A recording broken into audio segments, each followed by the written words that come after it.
Representatives from the Fund for Responding to Loss and Damage toured sections of Black River on Thursday. Executive Director Ibrahima Sheikh Diong says the fund stands ready to assist Jamaica to recover from the devastation caused by the hurricane. We understand the magnitude of the problem. The priorities of the government is not up to us as the fund to decide what to support. It's up to the government to decide where they need some help. And once the decision is made, we'll bring our contribution as a fund, and that's what this fund is all about. It's really empowering the government to tell us where they need some support and for us to bring our contribution as a fund.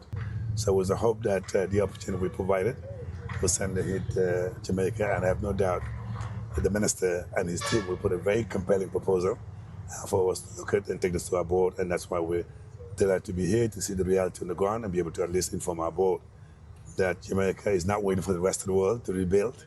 And if we can be part of the solution, obviously, it's going to be an honor for us. Meanwhile, Minister of Water, Environment and Climate Change Matthew Samuda says the government is still reaching out to its global partners for funding to aid in its reconstruction and recovery efforts. We're working assiduously to get in all of our documents, not just to the Loss and Damage Fund, but to GCF, to GEF, to the Climate Investment Fund, because there are varying processes that have to be adhered to.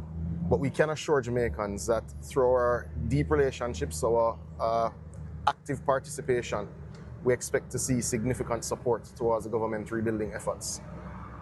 We're already receiving the benefit of technical assistance. We expect to have some embedded experts in varying fields here in Jamaica as early as January to help with redesign, to help with planning. We even expect to get some benefit of some architects and engineers to help the national reconstruction efforts.